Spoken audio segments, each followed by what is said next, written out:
I think you better get out of here before I call the police. You will call no one. You will do as I say. That's what you think, mister.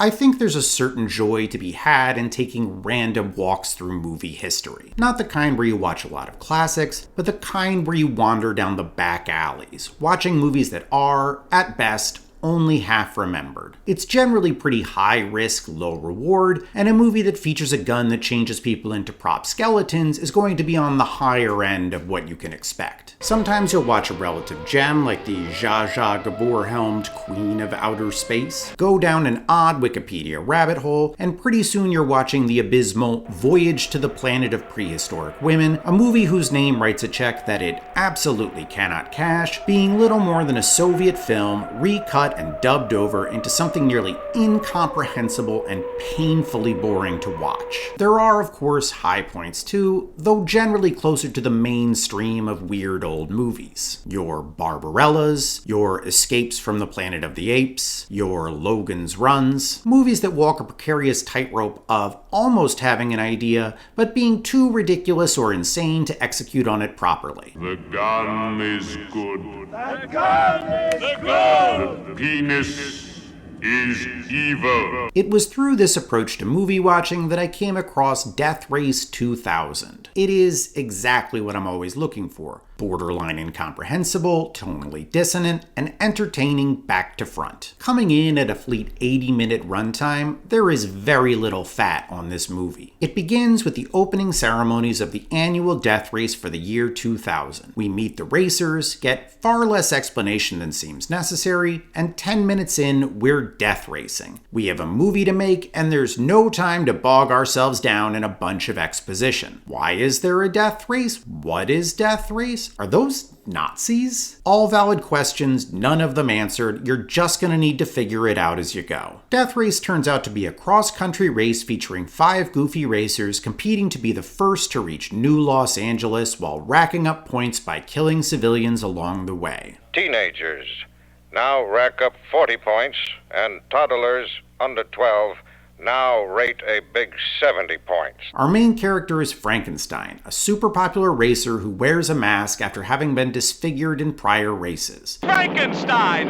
Ripped up, wiped out, battered, shattered, creamed and reamed! Except not really, as we find out almost immediately. The co-star is Annie Smith, Frankenstein's new navigator who is secretly part of an anti-death race rebel organization. She helps Frankenstein navigate across the country while trying to steer him into rebel traps and having sex with him at pit stops. Quick heads up that this is one of those movies that has some of those late 60s, early 70s free love vibes that feel weird and gross when you see them today. There are also a variety of other racers, including one played by an extremely off-putting Sylvester Stallone. Intentionally off-putting. He does a great job of being hard to watch. The most disturbing scene in the entire movie isn't any of the killings, it's the one where Stallone keeps licking cream off his fingers as the surviving racers discuss the state of the race. The scene goes on forever, and he never stops. The movie is broken up into watching the racers speed across the US, killing people for points, watching the rebels try to take down the racers, and watching the media covering the race and blaming rebel attacks on convenient scapegoats. Frankenstein has just been attacked by the French Air Force, and he's whipped their derrieres! The whole movie is a strange, confusing delight. Not for a single second. From the moment free love cowgirl Calamity Jane drives onto the track, to the moment a naked Frankenstein crashes his car into the award ceremony stage in order to assassinate the president, did I know what was coming next. And this gets to the point of what makes this movie entertaining,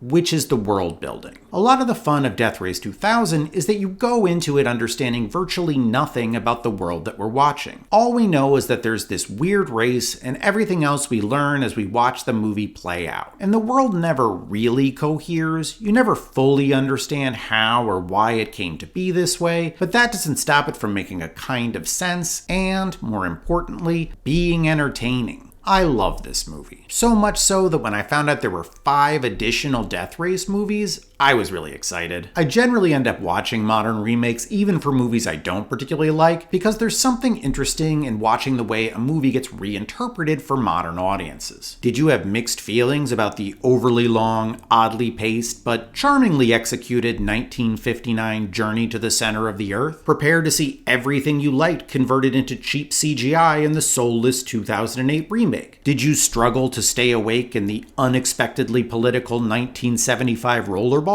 Prepare to be nailed to your seat by the stunning incompetence of the 2002 remake. But Death Race appeared to offer the rare thrill of watching remakes for a movie I actually enjoyed. And there were 5 of them. These movies were not what I was expecting. Looking back, I probably should have known something was up. All 5 movies came out between 2008 and 2018, and I'd never heard of any of them. Only one was theatrically released, and the others were all direct to whatever movies are direct to when it isn't streaming. These are angry movies. They're not for everyone, and they're not even pretending to be. Gone is the infectious camp of the original, and in its place is an ugly pessimism masquerading as realism. These movies are dark, resentful, and jarringly misogynistic. With each new sequel, they seem to get further and further detached from any kind of mainstream appeal, seem to sink deeper into the anxieties and resentments of whoever was their intended audience. And there must have been an audience because they kept making these movies. And because I'm a lunatic,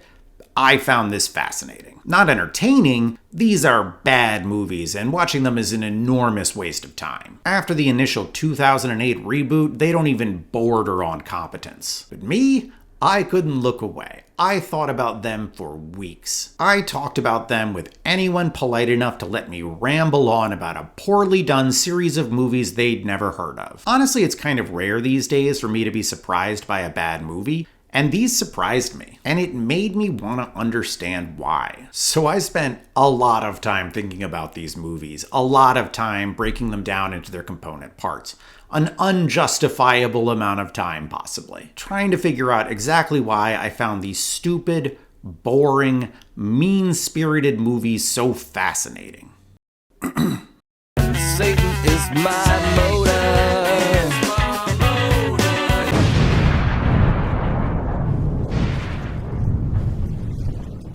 The first question I had after watching these movies was, of course, why? Just why do these movies exist? So let's start there. Death Race 2000, the originator of the series, came out in 1975. It was produced by Roger Corman and loosely based on the short story The Racer by Ib Melchior. Corman was a fascinating figure in movie history who passed away a few months ago. He was a juggernaut of the independent filmmaking scene in the 60s and 70s, directing and producing hundreds of films on shoestring budgets. With this volume of output, a lot of his legacy was just giving a bunch of filmmakers their start. Find yourself an award-winning director from the 80s and 90s, and there's a decent chance their first film was a low-budget exploitation movie produced by Roger Corman. Corman's approach to filmmaking was to crank out a dozen or so movies a year, have a clear hook for each movie, and stick to a strict budget. He actually had an informal rule to never make a movie that cost more than $1 million. When you read that a picture costs $35 million to make, what do you think of that cost? Actually, I think it's wrong. I think from both an artistic and a commercial standpoint, it is wrong to spend that much money. And in addition, I think there are better things to do with the money in our society. Death Race 2000 was simply one of those movies. A strange movie made for $1 million that earned $4 and was a minor hit. Like most Corman productions, it seems to have faded from public consciousness pretty quickly. He undoubtedly had 20 other projects in the works, and there was no time to linger on one movie. Aside from an unpleasant and quickly canceled 90s comic book called Death Race 2020, Death Race 2000 was largely forgotten. Nope. Hi there. Oh my gosh, so much cat hair. Or it was until 2008, 33 years after the original, when Death Race, a reboot written and directed by Paul W.S. Anderson, was released. It appears to have started as an attempt to make a movie similar to the original, with Tom Cruise attached to star. However, after years of writes and rewrites, it transformed into a pretty standard action movie now starring Jason Statham. Let's not get too attached to the original. It's not all that difficult to understand where this movie comes from, as the justification for a standard stunt-heavy action movie isn't particularly complex. Anderson was a pretty bankable director, having already made minor hits out of Mortal Kombat and Resident Evil, and Statham was a pretty bankable star, rising to prominence in Guy Ritchie movies and now leading the successful Transporter franchise. You add in a premise like people race cars and kill each other, and it's not hard to understand why the project attracted investment. The Death Race reboot cost $50 million to make and was received with a collective shrug from the movie-going public. It made only $75 million in its theatrical run, not a failure exactly, but it did probably lose money when you factor in distribution and marketing. This lack of success might make you ask how there could be a sequel at all. After all, it's not especially common for movies that lose money to receive sequels almost immediately. Well,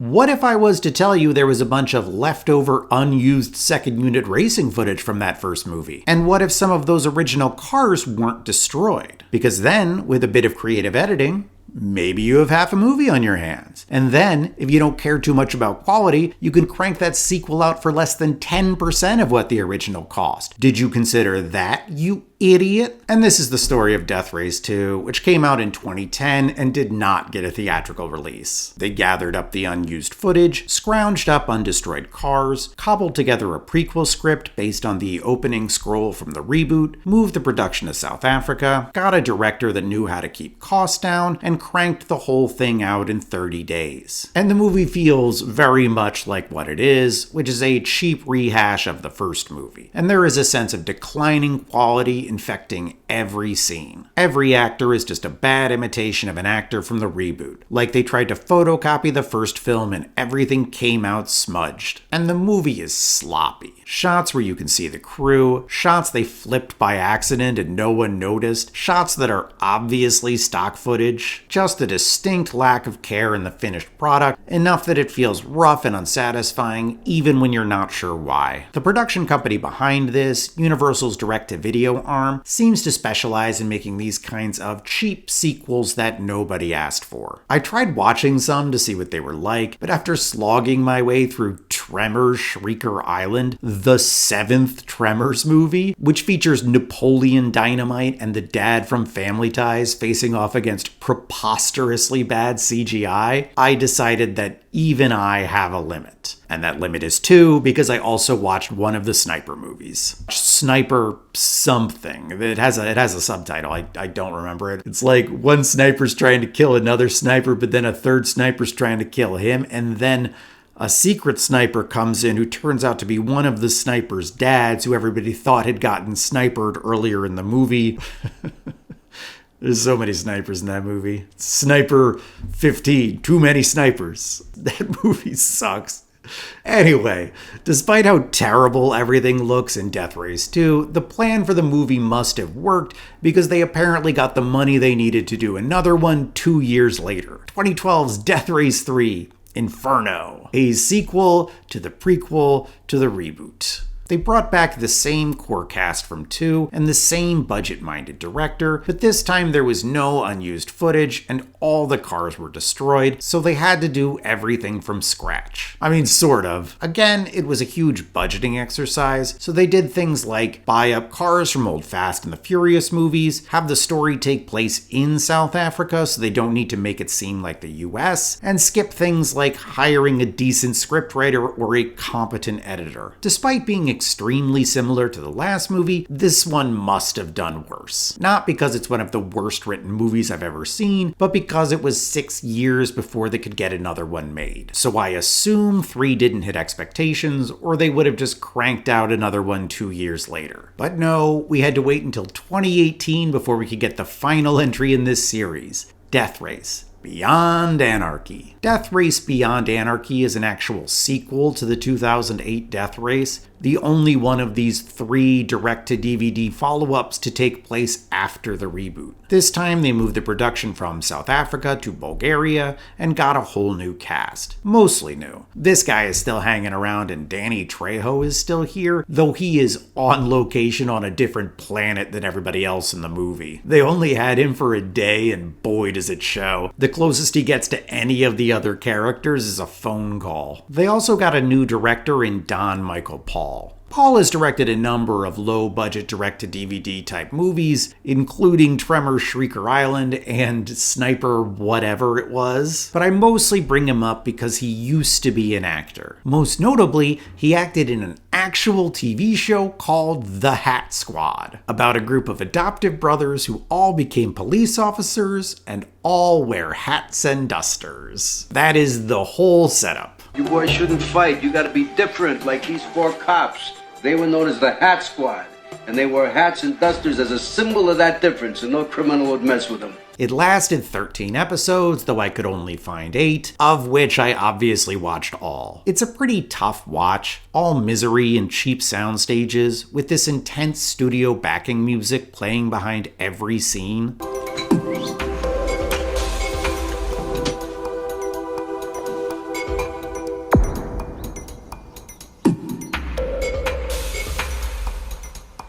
It's not a recommend, as it's way more dour and joyless than a show called The Hat Squad has any right to be. Hat Squad aside, there is one other Death Race movie called Death Race 2050 that came out in 2017. It's not part of the same universe as the other 4 films and tries to be much closer to the spirit of the originals. I saw it, but I found it neither enjoyable nor horrifying, and I don't have anything fun or interesting to say about it, so I'm just gonna pretend it doesn't exist. So those are the movies and pretty much all the information I could dig up on how and why they came to be. Unfortunately for anyone trying to make sense of these movies, there's not a ton of information available once they stop getting theatrical releases. Something about these movies being poorly executed fringe garbage means there isn't much of a paper trail. Pretty much the only option is sitting through the commentaries, and you can't do that without buying special editions on DVD. And there are issues with that too. First of all, now I'll never not be a guy who bought these movies on DVD, which is a special shame I get to carry for the rest of my life. Second, the commentaries are really boring. And third, the commentaries don't really help. The commentaries were helpful in understanding the finances behind these movies, but that's really only half the story.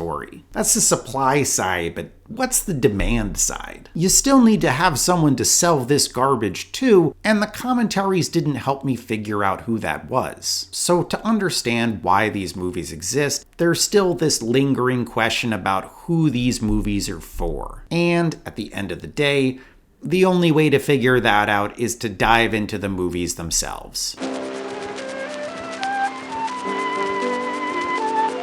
The death race is, by far, the most important part of these movies. It's a sort of gravitational center that everything seems to orbit around. When people aren't death racing, they're talking about death racing, or looking for ways to get into death racing, or looking for ways to get out of death racing. Unfortunately for people who love the original, the death race has been substantially altered for the reboot. In the original, the race was essentially the setting of the movie. That movie never really sets foot outside the race, so it functions less as an event than it does as a location, the background for the plot of the movie rather than a part of the plot. The reboots get rid of that structure, and now the race is the main engine of the plot, both the origin and resolution of most of the conflicts in the movie. And the setting is now a prison, or that prison with the shot flipped by accident, or a prison field trip, or a prison city. Always prison something. And the rules of the race itself have been changed. Instead of a 3-stage cross-country race where the winner is partly determined by points gained from killing innocent civilians, we're just doing laps around fixed tracks. It's always some number of laps over some number of days, with the winner being whoever comes first on the final lap. Any preceding days or laps are just a waste of time. Whoever gets first on that final lap gets a prize, which is mostly just there to help explain why anybody would willingly participate in a death race. For the first 3 movies, the prize is that if you win 5 races, you get released from prison. Win 5 races, you go free. Those are the rules.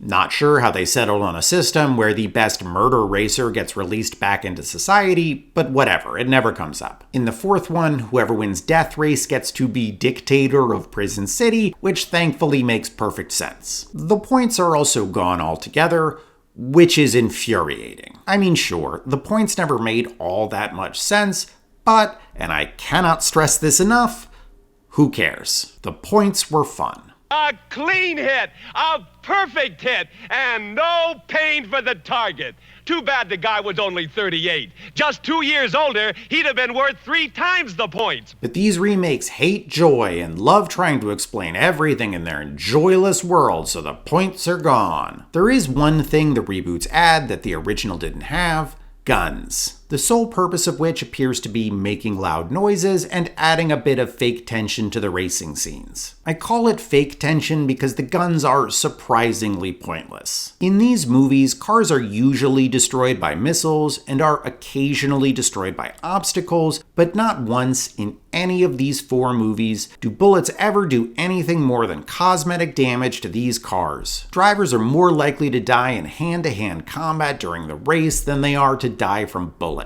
There's this one ridiculous scene where Jason Statham spins his car around and starts driving backwards so he can fire bullets point blank into a pursuing car that is also shooting at him, and nothing. Eventually, he just spins back around and tries something else. Like, why have this scene? Why have any of this? I mean, I know why, but still, this is dumb. With all these changes, we end up with a race that's less odd social satire and more modern action movie. And to be fair, the driving sequences in that first death race look great. I can't go back in time and pretend that Fury Road doesn't exist, and this is no Fury Road, but it looks really good. The shots are carefully chosen, the editing is well done, and there are different emotional stakes for different days of the race. It falls a bit into that action movie problem where all plot and character development is put on pause while an action sequence plays out, but the sequences are reasonably compelling, so you mostly don't care. All the stunts are well executed practical effects, so they're cool to see even if I wish they were a bit less aggressively edited. I may prefer the original's focus on world building, but I can appreciate the craft of a solid action movie. Some movies are stories, but others are more like amusement park stunt shows. They technically have stories, but you're mostly there to see a struggling young actor swing a whip around. That's why they're called stunt shows and not just shows, I guess. As long as the stunts look amazing, I can't get too mad at a movie for prioritizing them. Unfortunately, that's the last time I'm going to be able to compliment the look of these movies. When the budgets get cut for the direct-to-video sequels, the driving sequences lose the visual appeal that makes them bearable. Remember when I mentioned that the racing sequences in Death Race 2 were cut together from unused shots from Death Race 1? Well, shockingly, trying to create a legible race out of shots deemed unnecessary for the first movie is not a recipe for success. There's no consistent sense of movement, no coherent narrative moment to moment in the editing. In truth, it's the opposite. As in their desperation to hide how nonsensical the racing sequences are, they cut as fast as possible and add in shake effects, leaving you with little more than a vague sense that some sort of driving is happening. The stunts take a real hit too. Sometimes they cut around stuff that would make the stunts more expensive and cut back just for the explosion. Other times they try to make use of existing stunt footage from the previous movie. So take this stunt, for example.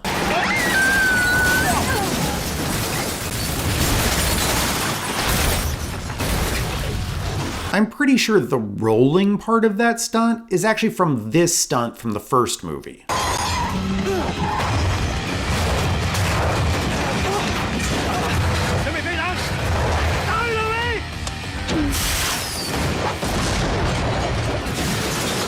All they did is splice together some unused shots from the first movie with a new explosion they did themselves, which helps explain how this rolling car suddenly teleports inside a building and becomes a different car. The racing gets a bit of an upgrade in 3, going from fully incoherent to just boring. Without any footage they could pull out of the garbage, they had to film everything from scratch. But with their limited budget, the most they could afford is having stunt drivers lazily driving around a desert. I mean, occasionally they go through this town, but you spend so much more time in that stupid desert. I'm sure they hoped that a combination of Foley work and interior shots could turn it into something interesting, but in the end they seem to have had too much time to fill and not enough movie, so they stretched the racing well beyond its breaking point. You pretty quickly find yourself begging for these scenes to end. It's similar in 4 where the racing is sort of better. Not better than 1, but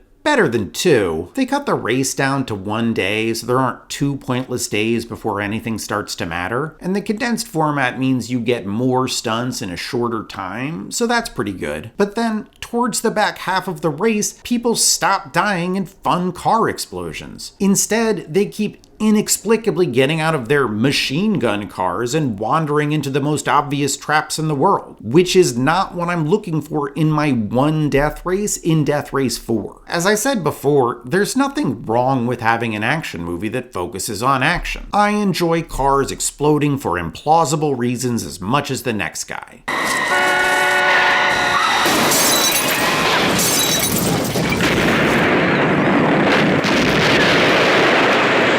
But if you want to center your entire movie on a race, if you want to spend a third of your runtime on people driving around, you have got to give me more than any of these last 3 movies are offering. The other thing I want to cover about the Death Race is the way it interacts with the cast. Because the Death Race is the entire reason for these movies, it also provides the structure for most of the characters. The main character is always a driver in Death Race, the villain is the person in charge of Death Race, the hero's friends are their Death Race pit crew, and their sexy lady friend is their Death Race navigator. Some of you may now be saying, wait, navigator? Didn't you just say this race is loops around a fixed track? Why would you need a navigator for that? And that's a great point, attentive viewer. It does seem insane that they would have navigators, but let's just set that aside for now. Lastly, rounding out pretty much every other named character in these movies are the innumerable drivers that provide the bulk of the cast for every death race. Each movie comes with a variety of different drivers who get different levels of definition depending on how important they are to the plot. This ranges on a spectrum from side character to obvious dead meat. War cycle.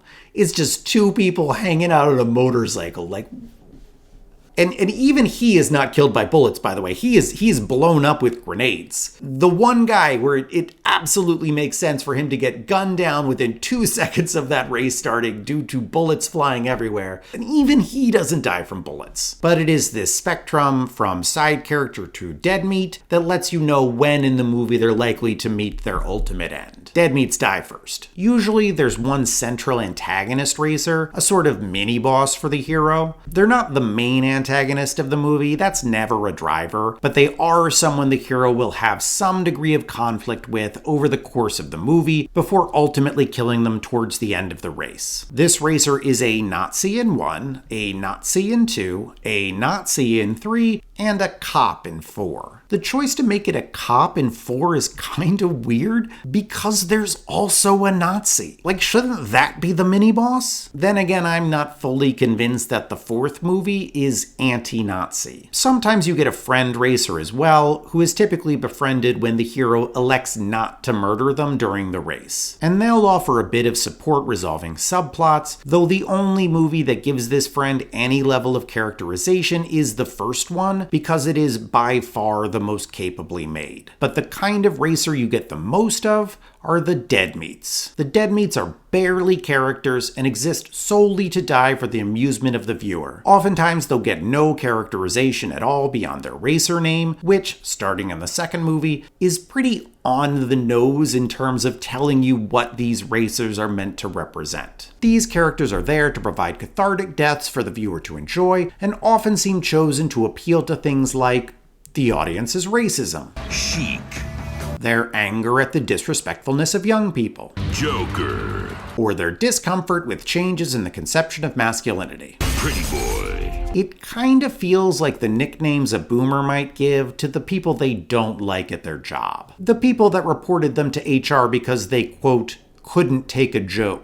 And this is by design, because these racers are meant to represent the people that the target audience resents in the world around them. By making your racers a bunch of stereotypes to be dominated by the hero, it adds a definitional layer to the race itself. What better way to show that your hero isn't a racist than by having him kill a Nazi? What better way to show that he isn't a redneck than by having him kill hillbilly? The hero's victory over these racers is a rejection of the ideas and values embedded in those stereotypes. Proof of the hero's superiority. He's not some foreigner, not some pretty boy, not some joker. He's none of those things you don't like because he's just like you, the almost certainly male viewer of a direct-to-DVD Death Race sequel. His victory over the things you don't like is your victory. And that is what the Death Race at the center of these movies is. It's a stunt show, sure. It's the core structure of the movie, sure. But it's also a way to settle scores. A way to hit back at shifting cultural values. A way for the viewer to vicariously triumph over the petty annoyances that make them feel powerless in their day-to-day life.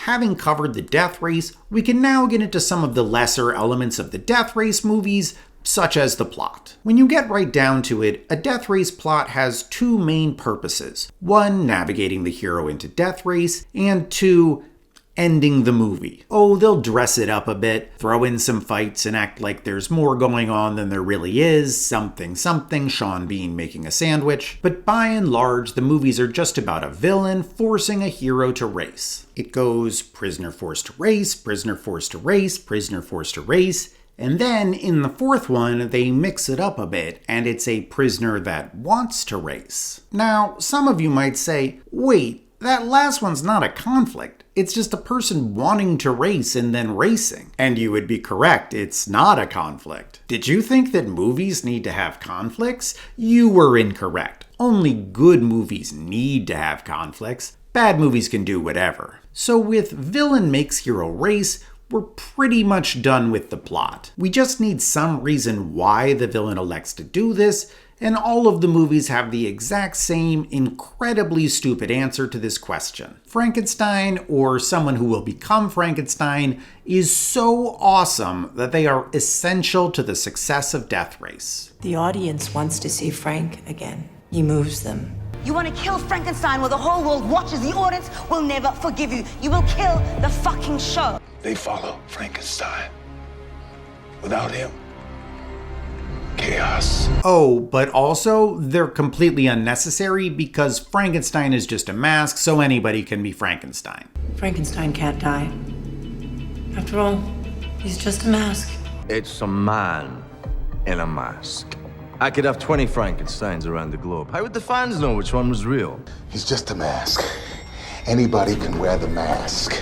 So you get this weird thing where villains look for rebellious movie protagonists to wear the Frankenstein mask and then plot to kill them if they try to win a race. And it's like, have a better plan, movie villain. If you can't control your Frankenstein, just kill them and get a new one. Or, I don't know, create a new star. Start promoting Hillbilly or something. Or if it has to be Frankenstein, just get a mediocre, easily controlled driver. You don't want them to win anyway, so you don't really need a good driver, do you? And do I feel ridiculous pointing out plot holes in a movie about a death race?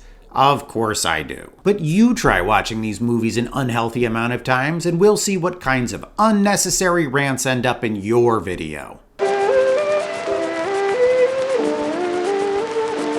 So between the death race and the plot, you should now have a pretty good sense of what these movies look like, whether you wanted to or not. Now it's time to dive a bit deeper into our characters, starting with the hero. If you want to get a sense of who a movie is made to appeal to, the protagonist is generally a pretty instructive thing to look at, especially in movies like the Death Race series, where the protagonist straddles that line between being a vessel for projection and being a fetish object. Most action heroes are like this. You're supposed to look at the screen and think, that guy, he's just like me, and I look amazing. The Death Race movies give us 3 different protagonists spread across 4 different movies. But thankfully for talking about the movies, though not so much for watching them, there isn't all that much difference between them. Whichever movie we're watching, our hero is always the best driver ever who either is or will become Frankenstein, the masked racer who is the most skilled, most popular racer in Death Race history. Now, I get that they used the name Frankenstein because that was the name in Death Race 2000. Frankenstein! But that was a different kind of movie. It's fine in the original because that movie isn't supposed to be serious. Mr. and Mrs. President Frankenstein. Frankenstein is there with Calamity Jane and Matilda the Hun like they're trying to put together a roller derby team. But then you'll have these gritty, hyper-masculine remakes where people will just stare each other dead in the eye as they talk about Frankenstein like it isn't the funniest thing in the world.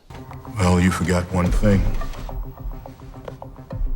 Frankenstein. As a side note, the first thing I did after watching these movies was send that clip to like 10 people with absolutely no context, which is, in my opinion, the best way to appreciate that clip. Perhaps realizing that the name Frankenstein didn't fit with the gritty realism of these new movies, the filmmakers decided to give him a bit of a makeover, providing him with an edgy new mask that magically transforms the name Frankenstein into something totally hardcore and definitely not ridiculous. The name is Frankenstein.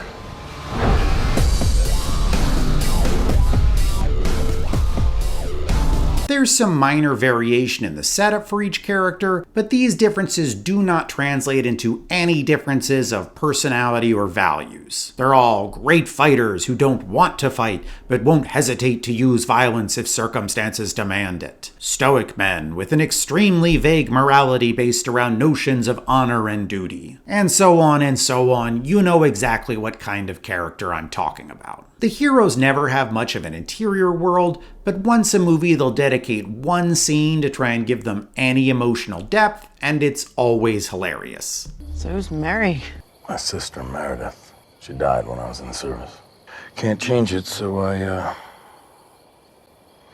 How do you give your tough manly man complexity when emotions make you a wimp? Well, obviously they can't cry, and really any kind of emoting could lead to trouble, so instead you get yourself some props, like a ripped picture or a tattoo that appears to have been written in Sharpie. And that's it, that's all the steps. Stare blankly at your prop. This allows the characters around them to infer they have emotions, the way you looked at her, without needing to have your men actually express emotions, which would be gross. We start out this series of stoic men on a high note with big budget action star Jason Statham playing Jensen Ames, an improbably accented American everyman. Just your average hard-working Joe, living out the American dream of a stay-at-home wife, a young daughter, and the aforementioned former career as a race car driver. It's pretty generic feeling, especially because former race car driver is all the backstory we ever know about this character, but it's fine, it's enough. I mean, not really, but it feels like an embarrassment of riches when you compare it to the sequels. For Death Race 2 and 3, we're downgraded to the similar-looking Luke Goss. I'd never heard of Goss, but his credits seem to mostly consist of this kind of direct-to-whatever isn't the theater kind of movie. His vibe is extremely similar to Statham's. Stubble, bald head, rough demeanor. But when you watch him, you realize that there is a good reason Statham acts in big-budget movies, and Goss does not. I never really appreciated how much charisma Statham brings to his action roles until I watched Goss try and fail to do the same thing. Goss's character is supposed to be an honorable thief, the getaway driver for some gang. Making him a getaway driver is a much less stupid way to explain why he's so good at driving, So credit to the writers for that. On the other hand, I feel like the movie makes a bit of a miscalculation because his character is not sympathetic at all. He really deserves to be in jail. Apart from murdering that security guard, he also leads the cops on a high-speed chase that must have left a few of them dead. The movie tries to position this all as not his fault, but I'm sorry, movie, I am not going to take the side of this bank-robbing murderer. Lastly, we get Zach McGowan, who seems nice. There isn't all that much to say about his performance. He doesn't really talk all that much, and he keeps making this face where he narrows his eyes and arches his eyebrows that I think is supposed to come off as tough and mysterious, but I can't help but read as confused. He has a kind of sweet puppy dog quality that I think would be better served in a less ugly movie. McGowan plays mysterious man with a six-pack, your classic inscrutable Sigma, wandering from set piece to set piece, unburdened by motivation and backstory. Eventually it turns out that he's some kind of former special forces guy turned assassin, but by the time the movie deigns to fill you in, there's only like 20 minutes left, which is way too late to start trying to add depth to your main character. Ultimately, you can lump all three of these characters into the same action hero bucket, the blue-collar vigilante. Blue-collar heroes are pretty common in action movies, particularly ones that rely on a slobs versus snobs dynamic to generate their conflict. A movie like Kingsman is just what-if lower-class James Bond. Elysium is sci-fi class struggle. Armageddon is blue-collar workers saving the world with their elite blue-collar skills. And you can go on with stuff like this. Generally, the heroes are humble, hard-working men with traditional values, while the bad guys are out-of-touch elites who look down on everyday people. The arc of these movies is typically that the villain underestimates and tries to take advantage of the hero, and the hero makes the villain suffer for their arrogance. They're kind of like elaborate versions of that short story, The Most Dangerous Game, or, since we're talking about movies, the Jean-Claude Van Damme classic, Hard Target. Both are about rich people hunting poor people for sport before a poor person turns the tables, but only one has Wilford Brimley on horseback brandishing a bow and arrow. Vigilante characters are similarly common in action movies. You know what we got here, don't you? A goddamn vigilante. It's the flip side of the lawman archetype, where the lawman tends to be a cop or special forces or whatever. The vigilante tends to be a former cop, or former special forces, or former whatever. The difference between the lawman and the vigilante really comes down to a difference in the story's view of institutions. Lawmen tend to star in stories that affirm institutions, finding justice by working within imperfect systems. I was justified in what I did. And if you acquit me of these charges, then I'm gonna run for sheriff. Vigilantes tend to star in stories that are critical of institutions, with those critiques ranging on a spectrum from institutions are insufficient and need violent loners, you know, sometimes the law works, and sometimes it doesn't, to institutions are corrupt and need to be torn down. I'm gonna pull the whole thing down. I'm gonna bring the whole fucking diseased, corrupt temple down on your head.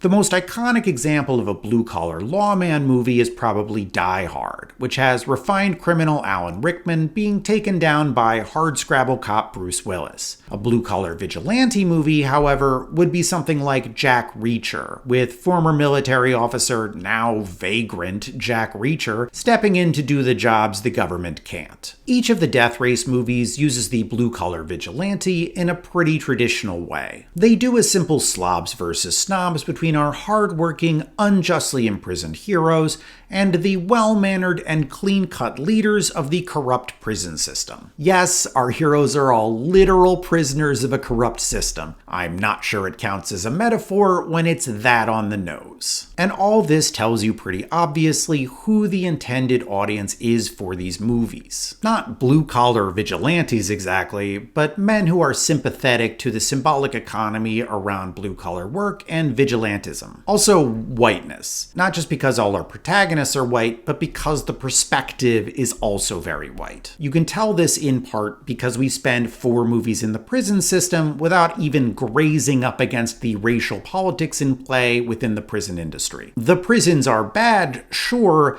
but they are bad in a way that treats everyone equally. All this is to say that the politics of these movies, as with most blue-collar vigilante movies, Stress values like physical labor over intellectual labor, individual rights over collective rights, and populism over pluralism, which is a long-winded way of saying that these are pretty conservative movies. The action movie trope of the blue-collar vigilante has a lot in common with the Hallmark movie trope of the big city career woman returning to her small town to find love and the meaning of Christmas. When our scrappy single lady dumps her big city fiancé for a surprisingly buff man running a horse sanctuary, it's a repudiation of immoral elites that's extremely similar to when our hardworking stevedore murders a cabal of secretive billionaires. In both cases, it's broadly a rejection of urban elites. The only difference is how those values are being filtered through gendered narratives. If the rom-com tends to express its politics through what partner is considered best, the action movie tends to express its politics through whose violence is considered justified and why. There is a lot of violence in the death race movies by nearly every character. Pretty much all of the violence is illegal, but these are vigilante movies, so the legality of violence is a wholly separate question from the morality of violence. Understanding what makes the hero good and the villain bad,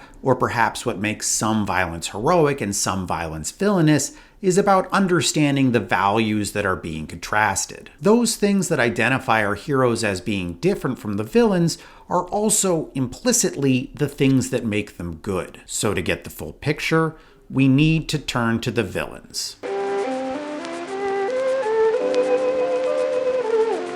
The villain is the other half of the puzzle when it comes to understanding the perspective of these movies. If good is represented by our bland, hardworking hero, then the villain is who that hero is going to be contrasted with. The Death Race series presents us with two different kinds of villains, with most movies containing both because these movies are really poorly constructed. We have the dishonorable businessman, and we have the ambitious career woman. The dishonorable businessman has a pretty simple role. He represents the powers that be trying to make their business no matter the business. They are the powerful elites who believe themselves above the unwritten codes that other men abide by. There's no businessman in the first movie. It's a competently written movie, and we already have Joan Allen, so they don't bog us down with an unnecessary additional villain. In Death Race 2, however, we dispense with focus scripts and are given sandwich artisan Sean Bean playing some sort of vaguely defined crime lord and reminding us of all the much better movies he's been in. In 3, we have Doug Ray Scott playing an entitled British businessman who is the new owner of Death Race. He is constantly dialed up to 11 and can be a bit painful to watch. More cars, more cons, more guns, more death. You work for me. Now, new rules. This is my production. No, this is my production. Lastly, in 4, we have some minor side character who shows up for 2 exposition-heavy phone calls that prove to be far more important to the plot than they have any right to be. The bad businessmen are important to these movies, if only because that's just how this kind of movie works. You can't have your rebellious blue-collar hero without also having an evil agent of the elite. The critique of these villains varies slightly from movie to movie, but they all boil down to exploiting ordinary people out of a sense of entitlement. Sean Bean is bad because he violates a sort of honor among thieves morality, one of those unwritten codes. When Luke Goss goes to jail, the code dictates that Goss not snitch, and Bean offers support, and while Goss holds up his side of the bargain, Bean doesn't. Doug Ray Scott is bad because he feels entitled to things he doesn't earn. He steals Death Race from Ving Rhames and reneges on the premise of Death Race, that prisoners can win their freedom by winning 5 races. Oh, and Nameless Phone Call Man is bad because he seeks to control the residents of Prison City by ending Death Race. This is the first of the 2 contrasts at the core of these movies. Hardworking ordinary men versus dishonorable exploitative elites. It's a reasonably straightforward comparison. Ordinary people good, elites bad is a way to sneak in politics beneath a guise of false universality. We can all agree that Statham is entitled to a certain kind of life, right? We can all agree it's okay for him to push back on a corrupt system, right? But this is a sleight of hand that seeks to hide the values implicit in the construction of the ordinary guy. Statham is a white manufacturing worker with a home life dreamed up in the 1950s, while our elite is a powerful woman toying with the lives of a bunch of men. There is no actual ordinary, so the way you try to construct your vision of the ordinary is political. It's worth noting that not all elites in these movies are bad. We also get Ving Rhames playing a businessman that the movie views much more favorably. Rhames is spared any kind of punishment at all, despite being the person running the corporation that owns both death matches and death races. The reasons for this are honestly not all that hard to unpack. The morality of his owning Death Race isn't particularly an issue because these movies have an intensely pessimistic view of both business and human nature. They generally seem to view the entire world as corrupt, such that there isn't any real moral distinction between being a hungry crime lord like Sean Bean and being a legitimate businessman like Ving Rhames. Both are essentially mob bosses operating within different spheres. Now you make my motherfucking money, you understand me? What makes Rhames good and Bean, Scott, and Phone Man bad isn't what they do, but how they do it. Everyone in this world takes, but the bad businessman is bad because he takes and offers nothing in return.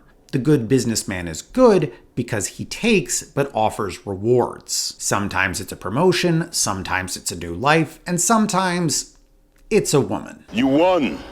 To the victor belongs the spoils. What is this? She's yours. Do with her what you please. So in the world of these movies, he is considered good because he respects the contributions of ordinary people.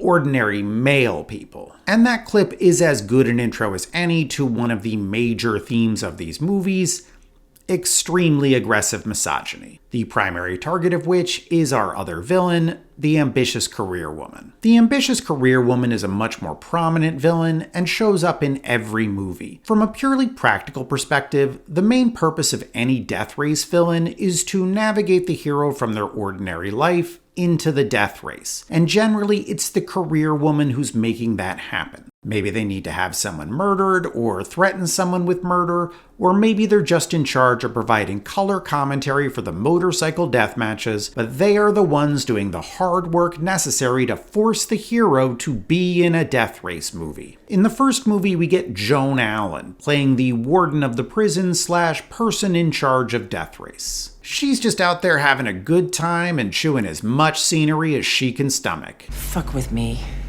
and we'll see who shits on the sidewalk. We have Lauren Cohen doing the same in the second. In a clever twist, she plays the person in charge of death race / eventual warden of the prison. She's not Joan Allen, but she can twirl a decent mustache and is unquestionably the best part of the movie. Next, we get Hlubi Mboya in the third, and she's fine. She's playing...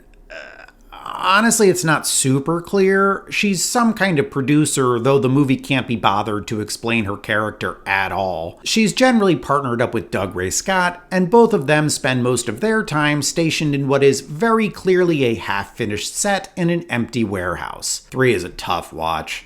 If it weren't for Ving Rhames, Frankenstein, I'm not sure I'd have anything good to say about it. In the fourth, we have Lucy Arden, who isn't amazing, but I have to appreciate for just giving it her all in a movie that seems to hate her with some of the horniest rage I've ever seen. She plays the concubine of the current Frankenstein / MC of the various death sports.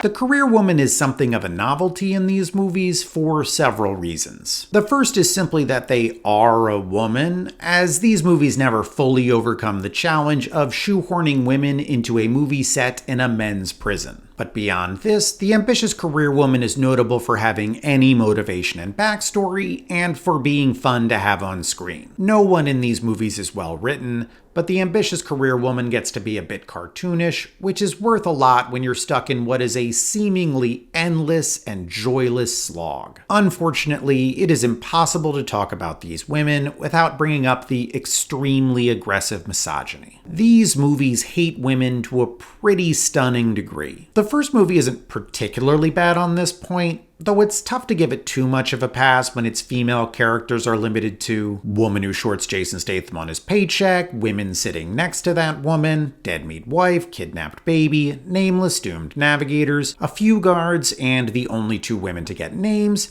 Natalie Martinez, our hero's navigator, and Joan Allen, our evil warden. That's literally all the women, including extras. Only 6 women get any lines at all, and I am counting a crying baby to get to that 6. Anderson pats himself on the back for casting the extremely overqualified Joan Allen. And when was the last time in a major Hollywood movie you saw the villain be a woman? And she is a very prominent character, but she's more a representation of adolescent male anxiety than she is a feminist icon. She is, when you get right down to it, a castrating mommy figure. Not just because she points a shotgun at Statham's balls, but also because she's constantly telling men they're inadequate. Are you really daddy material? And the movie absolutely revels in blowing her up at the end. But at the same time, no one is saying Joan Allen doesn't deserve her job, and no one is spewing hate at her. She's a villain, and her villainy is gendered, but not in a particularly malicious way. We've all got our issues, and Anderson is allowed to have some mommy issues that he needed to work through in a $50 million movie. I'm using a sliding scale here for sure, but watching the rest of these movies forces you to acknowledge achievements like no one calls Joan Allen a slut, and nobody pulls her hair. And that's saying something, because every female villain from here on out is treated considerably worse. They are all primarily defined by their willingness to sleep their way to the top and to use sex to manipulate men. The backstory for September Jones is just that. That's September Jones, former Miss Universe, was stripped of her crown after allegations of a sexual relationship with all 5 judges. Her willingness to use sex to manipulate people is her defining character trait. Either you take me live, or I tell your wife everything. By the time we make it to Arden's Carly in Death Race 4, they just straight up make her a sex worker. Carly Jador. It's her stage name. She's an ex-cheerleader. Ex-porn star. Exactly. Never did a day's work vertical. And these characters are so strange because on the one hand, the movies hate them with a blinding passion, and on the other, the movies are so horny for them. Something you'll note about these movies is that the outfits for the career women get more and more revealing with each successive entry. It goes from actual businesswoman in the first, to suggestive in the second, to just abandoning any pretense of sartorial believability in the third, before finally making the jump to nudity in the fourth. Somewhat surprisingly, there had been no nudity in the series to this point. Well, there's a little nudity in the third if, like me, you watch the unrated versions because those are the only ones that come with commentary, and you desperately needed to hear the director rant about cameras and budgets for 90 minutes. That one has some nudity in a bizarre scene completely detached from the plot, featuring music from an erotic thriller. It's just 30 seconds of the hero's navigator, Tanit Phoenix, standing in a shower naked, looking back at the camera suggestively. Out of nowhere, no connection to anything. Then it's back to the plot as though nothing happened. Not that anything did happen, I guess, but I don't know. What's going on? If I had to guess, I'd say it's probably an offering to fans of the previous film, who no doubt complained they didn't get to see Phoenix's breasts. The fourth entry, however, has tons of nudity, just breasts everywhere. Band playing at a race's finish line? That band has topless women. Some random bar the hero wanders into? That bar has live sex shows. Commentators for the final race? Both of them are naked. Then we get this random shower scene with full frontal nudity as Carly offers the hero sex for no apparent reason. And here's where we see the ambivalence of these movies, because the hero rejects Carly for being a loose woman. I thought you might want me. I'm not into porn stars. The movie puts this woman on display in order to humiliate her for the audience. Softcore pornography where the hero judges a woman for being in porn. Pretty much the same scene happens in the second movie, though without the nudity. September Jones offers the hero sex if he does something for her, but the hero rejects her and calls her a slut. Go so sleazy someplace else, huh? Because I ain't buying. And it's not just that. These characters are always having their hair pulled, or being threatened with rape, or are just being denigrated by the male characters. And it feels weird because the movie clearly expects you to be into it. These movies fully anticipate you hating these women with the same blinding passion that they do. After September Jones is murdered by Frankenstein at the end of the second movie, it is just a tour of the surviving male characters celebrating her death. Yes! The drinks are on me! Yes! You see that? That's a stupid bitch. In the world of these movies, career women are all essentially prostitutes, manipulating men in their relentless pursuit of power. And any real man, any hero, obviously finds this disgusting. This is the second contrast made in these movies, the sexually conservative man versus the promiscuous woman. It's an interesting setup that leads to the career woman getting shamed twice. First for being an elite, and second for using sex as a weapon. And her status as an elite ultimately becomes intertwined with her predatory sexuality. Remember this guy? He's celebrating September Jones's death because she took his job. He was the original warden of the prison who was thrown out in favor of a woman who got the position by unethically pushing death matches and, incidentally, sleeping with the boss. It is not hard to read this as hostility against feminism and, more generally, the increasing financial autonomy of women. These are not hard dots to connect. In something of an aside, Simone de Beauvoir suggests that this myth of the bad woman, the predatory woman who uses sex to acquire wealth from men, has a functional role within patriarchy, where certain types of capital transfer, robbery, fraud, etc. can be legally regulated. The use of sex to redistribute capital through, say, being included in a will, is socially regulated through narratives, in this case the archetype of the gold digger. These movies update that myth for a more modern audience, replacing the woman using sex to secure a man's inheritance with the woman sleeping her way to the top of the corporate ladder. In either case, the goal is the same: preservation of male economic advantage by using misogynistic stories to suggest that powerful women achieved their success illegitimately. Thank goodness this never happens anymore, and there aren't any high-profile recent examples. In reality, these movies are depicting a situation where men with more power are sleeping with women with less power. Ving Rhames is Lauren Cohen's boss, Doug Ray Scott is Lubien Boya's boss, Frankenstein is the brutal dictator of Prison City, but these movies present the women as being predatory and go so far as to suggest that the legal apparatus put in place to stop men from abusing women is, in fact, used by women to abuse men. Unless you want a sexual harassment suit crammed down your throat, you will listen to what I have to say.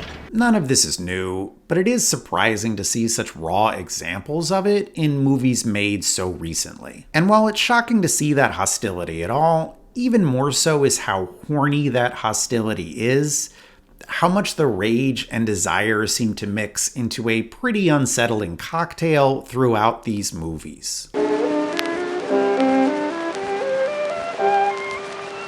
Not every woman deserves to die a violent death, however, which brings us to the last set of characters I want to talk about. Characters I think I've only mentioned in passing, characters that are rarely important to the plot but show up in every movie, desire objects. There's always a main good lady to lust over in each of these movies. And there's nothing inherently wrong with having that kind of wish fulfillment character. It's not really all that different than having a plucky heroine chased by two hunky billionaires in whatever Subway ad is currently posing as a K-drama. But looking at the way these movies handle these women is helpful in understanding the core desires at play. We start out with Natalie Martinez playing Case in the first movie. Martinez has gone on to be a pretty reliable television actor, but she isn't given a lot to do here. I have to assume there's a discarded script in some Hollywood dumpster that has a romance between her and Statham, but somebody probably realized it wouldn't mesh well with Statham being on a revenge tour over his murdered wife, and it got cut. And once there's no romance for her to participate in, they really don't know what to do with her. She's given a little bit of an arc, going from betrayal betraying Statham to helping him, but it all feels pretty perfunctory. Next we get Tanit Phoenix, who plays Katrina Banks in 2 and 3. She's notable for being given absolutely no backstory at all, as though she just sprang into existence holding up fight cards at a death match. Katrina is impressively free of characterization, her main trait being that she's hot for the hero. Well, that's not really fair. As far as the movie's concerned, her main trait is probably having breasts, and her secondary trait is delivering lines in the most wooden way possible. You ready? Yeah, I'm ready. I love you. She gets no arc in Death Race 2, she just has sex with Luke Goss and then later feels bad when he burns up in that car. In Death Race 3, she gets a little bit of an arc, going from anger You son of a bitch! to jealousy So did you sleep with her? to love, I love you. at a dizzying pace that can only be accomplished when a character has no pre-existing identity to wrangle with. Lastly, we get Christine Marzano playing Jane in 4. She's a bartender at the car-themed sex club and, as with Katrina, is extremely horny for the hero. The script places some fairly heavy demands on her, insisting that she act interested while this himbo rambles on about his childhood. My old man was a grease monkey in a pair of coveralls. His idea of a good time was drinking Dixie beer on the porch and counting the fireflies.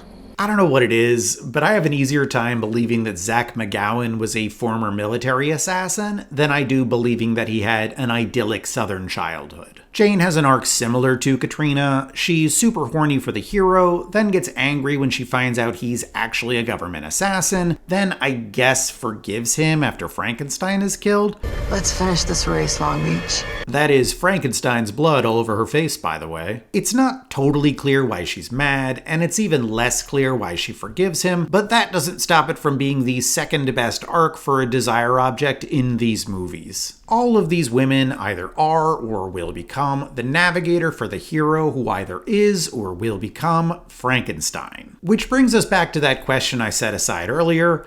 Why are there navigators? Having a navigator may make sense when the race is cross-country like in Death Race 2000, but it's pretty stupid when we're just circling around a jail. Obviously, these characters are not here to navigate. Every once in a while, they'll point and be like, why don't you go that way? And then the hero activates a mushroom and slips through that cave to pop out further along the beach. But that isn't fooling anyone. They are here as a flimsy pretext to include sexy ladies in these movies. Someone realized that setting a movie in a men's prison is a fairly homoerotic setup, so they made sure to include some scenes of people being horny for women to assure the target audience that they aren't watching anything gay. The motivation for the desire objects is, at all times, an insatiable, logic-defying attraction to our heroes. These women do not act like how people would act. I don't want to blow anyone's mind here, but these women feel very much like characters written by and for men. And they reveal a lot about the way some men conceptualize attraction and relationships. Take, for example, how Jane and Connor begin their relationship in Death Race 4. Connor has just arrived in prison that day and wanders into the car-themed sex club where Jane works. The two are introduced, and they exchange a total of maybe 4 sentences, mostly centering on him refusing to tell her what crime led to his incarceration. What are you in for?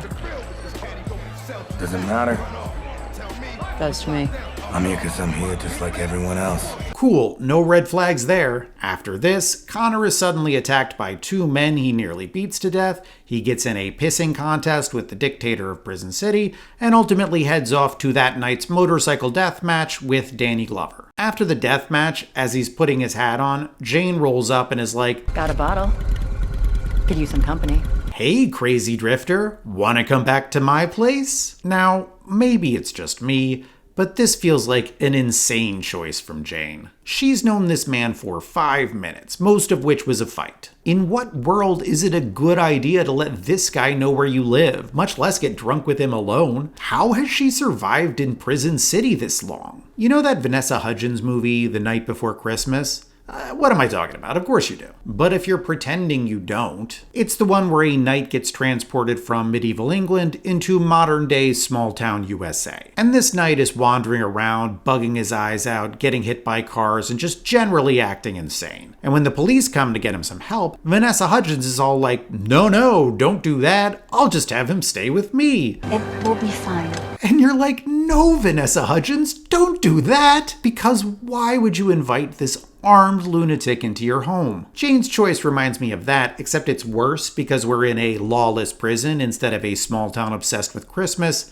and we've seen Connor attack a bunch of people. And while Vanessa Hudgens is motivated by guilt, Jane appears to be motivated by a horniness so extreme she's willing to risk it all for this violent hobo. Or how about an example from Death Race 2? In this one, Lucas has just won the first leg of Death Race, and Ving Rhames decides to give him Katrina as a gift. Do with her what you please. Already pretty rough, but let's just take the barest second and imagine this from Katrina's perspective. Some guards grab her in the middle of the night, take her into a men's prison, lead her into the deathmatch pit. Did I mention this whole scene is taking place in the deathmatch pit? Before she's given as a gift to a convicted murderer. But rather than acting like she's been thrust into a horror movie, Katrina treats this as a sexy rendezvous. They flirt a little bit, acknowledge that they're probably being watched, and then have a sex scene with some unfortunate shot choices. As with Jane, the movie feels no need to explain Katrina's behavior. Of course she's not worried about being left alone in the murder pit with this violent criminal. Why would you think that? And while this is all absurd, I think there is a consistent logic that underlies it. Not logic in the sense that the behavior is realistic, but a sort of dream logic that is pretty common to how action movies think about the women that are presented as romantic objects. The first piece of this is that women in action movies are frequently presented as finding violence sexy. This can range from the idea that fighting turns women on. There is, of course, a well-known and documented connection between sex and violence, to drawing a direct equivalence between sex and violence. I wish someone would hurt me like that. I want to know if he fucks like he fights. Not all violence is sexy, of course, but definitely some violence is sexy. The sexiness of violence intersects with another one of those inescapable action movie tropes, the woman that needs to be rescued. A lot of action movies rely on harm against women to make their plots work, and the Death Race movies are no different. Statham is avenging his murdered wife, McGowan has to rescue Jane when she's kidnapped by Frankenstein, and Goss, of course, agrees to be Frankenstein in order to protect Katrina from getting raped to death. I'll furlough 5 of my worst sodomites for a play date with sweet Katrina. By the time they're finished with her, she'll be lucky if she has a pulse. Having your romantic object defined by their victimization allows you to neatly demarcate the line between good, sexy violence and bad, unsexy violence, which also lets you distinguish between good men and bad men. Bad men use violence against good women, good men use violence against bad men, often, though not exclusively, in defense of good women. Combining a victimized woman with an attraction to violence plays on the idea that women are vulnerable to violence and therefore attracted to men who can protect them. Hence, for Case and Jane, who do get a backstory, that entire backstory is that they're in jail because they killed their abusive exes. This, in turn, takes us back to Andrea Dworkin, who I really tried not to reference in this video, but was unsuccessful. Dworkin notes that in this model where women seek the protection of men, the violence that women need protection from is the violence of other men, and that asking women to find protection from men with men is a coercive bargain that affirms patriarchy. Action movies like to pretend that there's this clear distinction between good violent men and bad violent men, which is why there's no effort to explain why Katrina and Jane aren't afraid of our violent protagonists. These women can just divine that these men are the good kind of violent. But this is just a movie, and that distinction is just a fantasy. We're really just talking about men who are inclined to use violence to deal with conflict, and those men are more likely to be dangerous to both women and men. Certainly you can view stories like this and characters like this as part of the superstructure propping up our unequal society. And I mean, sure, I agree with that. But it doesn't really explain, at least to me, what individual men get out of watching these movies. I don't think men watch these movies because they affirm patriarchy. I don't think it hurts. But I don't think that's the main selling point. And if it was as simple as feeling powerful and having a fantasy where you rescue a sexy person, I feel like there would be more of these movies for women. I've heard that women like feeling powerful. I've heard that women like rescuing sexy people. Those are universal feelings, but these movies are predominantly made for and requested by men. So what makes these movies particularly attractive to men? I have watched a lot of action movies as I've been thinking about the Death Race series, and you come across this trope of the woman who needs protecting or saving or avenging almost nonstop. And what really stands out to me in these movies is that the hero's violence always proves the existence of an emotion the hero won't express. Under a worldview where protection is the main thing that men offer women, violence can be a stand-in for nearly any emotion. Take the movie The Expendables, which I finally got around to watching as I've been making my way through Statham's filmography. One of the things you may have forgotten from The Expendables is that Charisma Carpenter is in it. She's in exactly 2 scenes. In the first, she dumps Jason Statham because he won't tell her anything about himself, and he disappears for long stretches of time with no warning. I haven't heard from you in over a month. Really? Time flies, huh?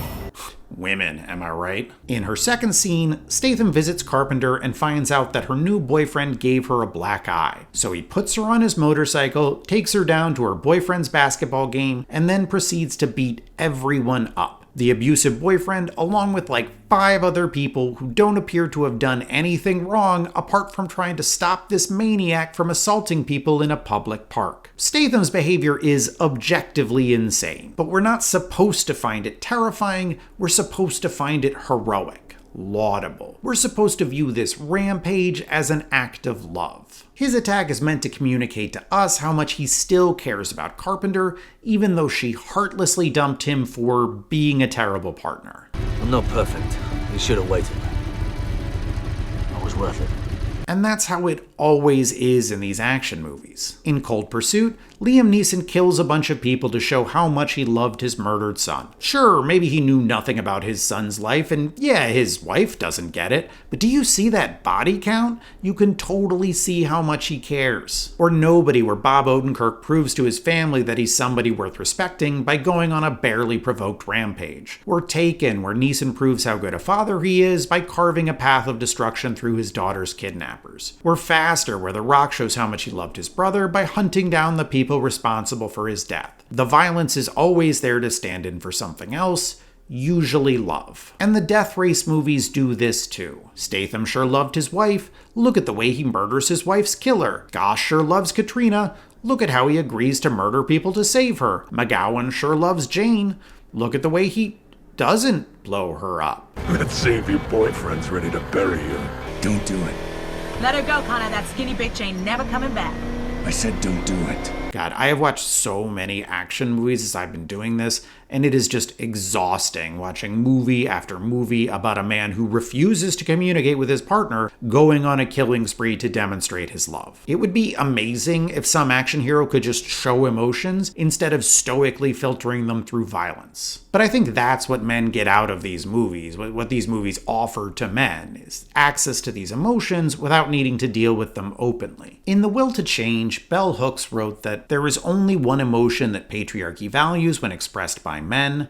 That emotion is anger. Real men get mad, and their madness, no matter how violent or violating, is deemed natural, a positive expression of patriarchal masculinity. Anger is the best hiding place for anybody seeking to conceal pain or anguish of spirit. The violence of these movies is a way to offer men a safe space to engage with their emotions. A way to feel love or sadness or inadequacy while hiding them all behind anger and violence. Instead of having to watch someone deal with these emotions, you just put a brutal massacre there instead. Instead of watching a man grow and change, you watch him murder people until his wife or girlfriend or child decides that actually, he doesn't need to change at all. And this is how I think the Death Race movies are using violence as well, as a way to process emotions. And while they use violence as a stand-in for love at times, I don't think that's the core emotion that's being processed. These movies aren't romances, they're sci-fi revenge fantasies.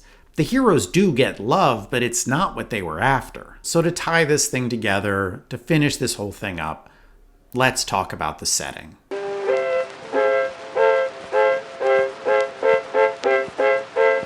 As you may or may not be aware, we do not currently live in a world with death races, or even death matches. And admittedly, I've been a bit cagey about the fact that these movies take place in a dystopian future. It's pretty easy to avoid talking about the world outside of whatever prison is the main location of the movie, because the outside world doesn't really come up all that much. An office building here, some stock footage there, that ridiculous market share meter. We get a couple of longer sequences showing how Statham and Goss ended up in jail, and a pretty questionable presentation of South Africa, but that's pretty much the extent of it. And whatever scenes we do see of the outside world look indistinguishable from the world we live in today. But most of these movies open with a scroll, and that scroll lets us know that this is, in fact, a dystopian future. The background for these movies is that there was an economic collapse, which led to high unemployment, which led to crime, which led to death race. Personally, I find this explanation a bit lacking. We've had major recessions and depressions before and managed not to turn to death sports. I don't feel like there's some magic unemployment number where people suddenly become okay watching murder on television. But again, I'm being purposefully obtuse because what's important isn't necessarily strict believability. What's important is the symbolic logic, a symbolic logic grounded in the white blue-collar experience. The first movie deals with blue-collar iconography extremely openly. It's dropped up front when a steel mill closing leaves Jason Statham out of work. Further, Statham and his co-workers are cheated out of their pay and attacked by the police despite having done nothing wrong. We're honest workers! We're just like you guys!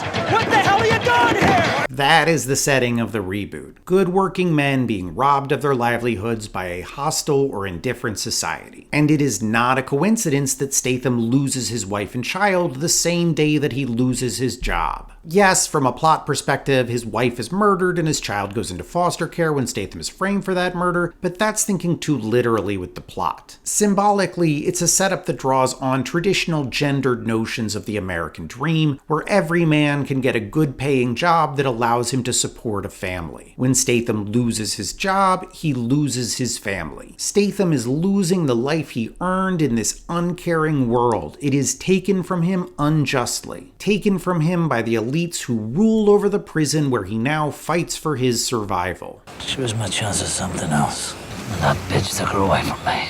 And it's within this context that Joan Allen's castrating mommy figure takes on more significance, because she tells the men imprisoned in this world that they aren't fit for traditional male roles. The world gave you to me because you were not fit to be a part of it.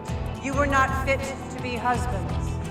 You were not fit to be fathers. The movie is very much grounded in this struggle to rationalize traditional models of masculinity, models that have a man providing for a family in a world where economic changes make those models difficult or impossible for most men. What does it mean to be a man when you can no longer support a family as the sole breadwinner? $300. That's all they gave us. We'll make it last. We always do. Unsurprisingly, the reboot doesn't really have an answer for this. It never really posits a new way to be a man, instead just reveling in a traditional aesthetics of masculinity detached from context. Honor, strength, the defense of women, the defense of some women, some other women get blown up. At most, you could say that the movie suggests that the participants of Death Race need to stop fighting one another and band together to fight the elites who keep them trapped. And while that may work as a resolution for some of the movie's themes, it doesn't really address this problem of masculinity. It doesn't offer any other way to think about value in terms of being a man. In the end, Statham doesn't really need to change because he loves his daughter and loved his wife and works hard. The American dream isn't a false promise, you just need to find the people responsible for you losing the American dream and punish them. It's this anger, this notion of a dream unjustly denied, that ties together the disparate elements of these movies. It's an anger that Michael Kimmel refers to as aggrieved entitlement, an anger primarily seen in downwardly mobile middle and lower middle class white men. The new American anger is more than defensive, it is reactionary. It seeks to restore, to retrieve, to reclaim something that is perceived to have been lost. Angry white men look to the past for their imagined and desired future. They believe that the system is stacked against them. Theirs is the anger of the entitled. We are entitled to those jobs, those positions of unchallenged dominance. And when we are told we are not going to get them, we get angry. Kimmel describes them as men who find themselves unable to achieve the success enjoyed by their fathers and grandfathers, a success they imagine to be their birthright. They don't see their forebears as benefiting from an unjust system, a system founded on white supremacy and patriarchy. They see themselves as suffering at the hands of a newly unjust system, one created by DEI programs and feminism. And the Death Race movies revel in that grievance like a pig in shit, coating themselves in indignation and hostility against working women who are usurping men's rightful place in the workforce, using sex to steal their jobs, against feminized men who lack the strength that makes one truly deserve success, against minorities who aren't real moral Americans like they are, and so they long to go back to a time when the world worked the way it was supposed to, when high-value men got the rewards they were entitled to. One of those questions I wondered a lot about in these movies was why no one ever seemed particularly concerned with stopping Death Race. In the first three, the main character is forced into Death Race, but their goal is never stopping Death Race. Mostly they care about revenge, destroying the people that made promises they didn't keep. But they never care about stopping the Death Race. And by the final movie, Death Race isn't even bad. Part of the reason for this is in the symbolism these movies work with. In the symbolic economy of these movies, the Death Race stands in for the everyday battle for survival, the fight to thrive in a brutal and competitive world. It's not a particularly subtle metaphor, but it's a reasonably effective one. The Death Race is just the rat race, but with cars and guns and explosions and sexy ladies. Sexy ladies in the passenger seat, that is. As it says in the Bible, in the prison death race of life, men drive and women navigate. This framing is clearest in the fourth movie. In the first three death races, the cars had always been just edgelord versions of normal cars. Just take a normal car, paint it gray, add a bunch of guns, and you've got yourself a death race car. Mad Max without the artistry. In the fourth movie, however, the cars are edgelord versions of functional everyday vehicles. You get a hearse, a taxi, a school bus, a police car, the kind of vehicles you'd see on your 45-minute commute to the job you hate.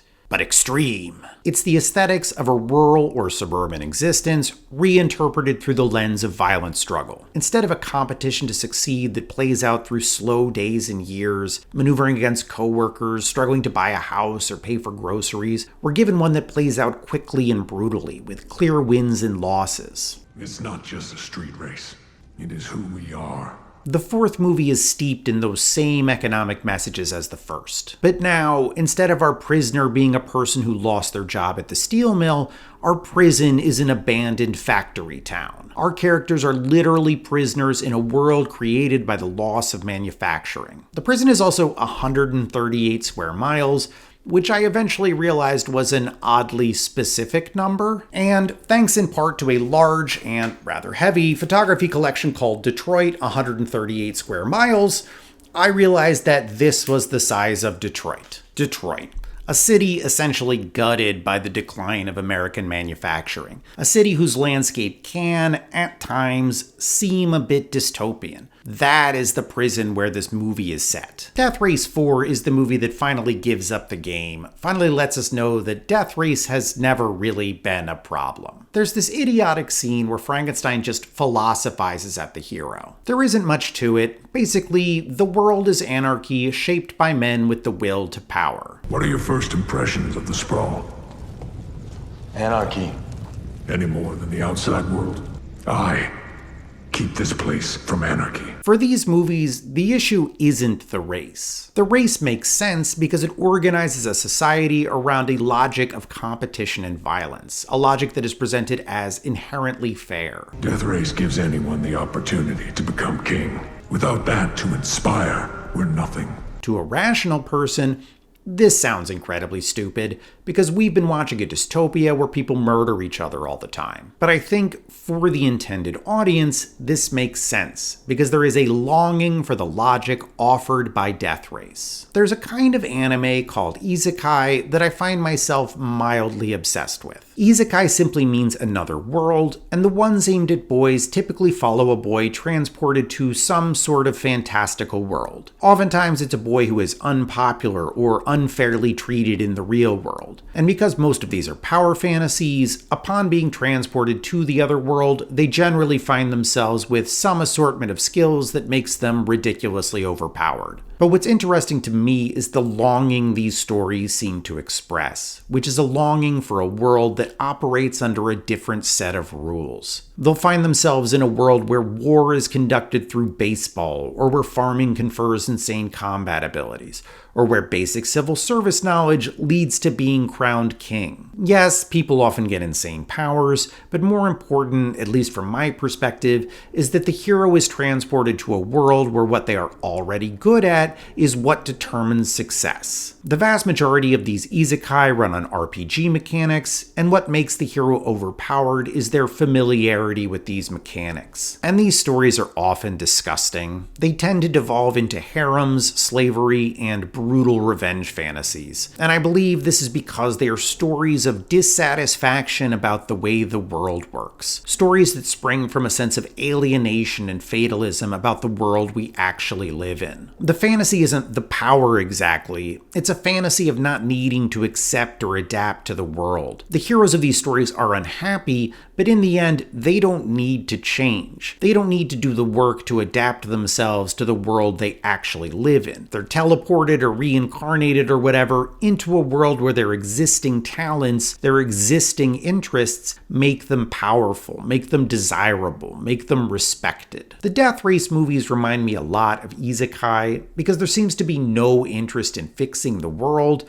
The world is what they wanted all along. In most dystopian future movies, from way too on-the-nose YA to high-concept adult fare, the idea is to hold a mirror up to some aspect of society and show what makes it bad. Like beauty standards bad in the delightfully terrible Uglies, or capitalism bad in the joyfully heavy-handed In Time. The fact that the world is a dystopia is an easy way to create conflict and drive plot. The hero needs to fix the dystopia. But the Death Race movies don't do that. The heroes never try to fix the death race because the race isn't a problem. The race is presented as natural. The strongest, most courageous man wins. He proves himself worthy by dominating other men in a field of competition. In this world, there's no place for pretty boys or jokers, no place for coddled betas. Men triumph based on their ability to perform violence, and their reward is happiness. A successful life, a woman that respects his power, and a child to carry on his legacy into the future. The race is a proving ground for traditional masculinity, one that offers the rewards that patriarchy has long promised. And this is why, at the end of the fourth movie,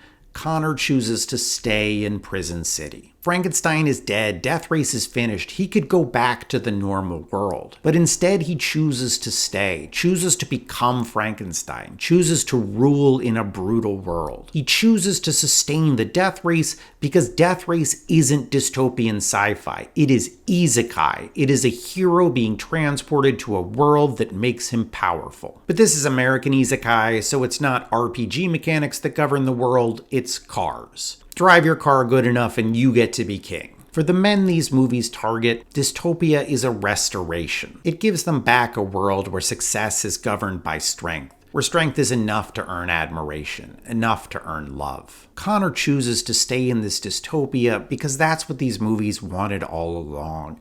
The dystopia is the dream. And even though that dream is disgusting, it's also kind of sad, because it's a desire to matter. As blue-collar jobs declined, as towns suffered, and these men found themselves unable to achieve the future they had imagined for themselves, the world didn't spiral into chaos. It didn't come apart at the seams. If the world became a violent, lawless dystopia, it would mean that they were the ones holding it together, that progress could only be made with their consent. But when your world crumbles and the rest keeps turning, it means you were never that important to begin with.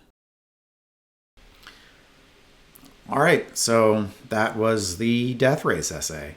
I appreciate you sitting through it. You know, if you made it to the end, thank you so much. And there's a reasonable chance I know you personally, so you have fulfilled your duty to me as a friend.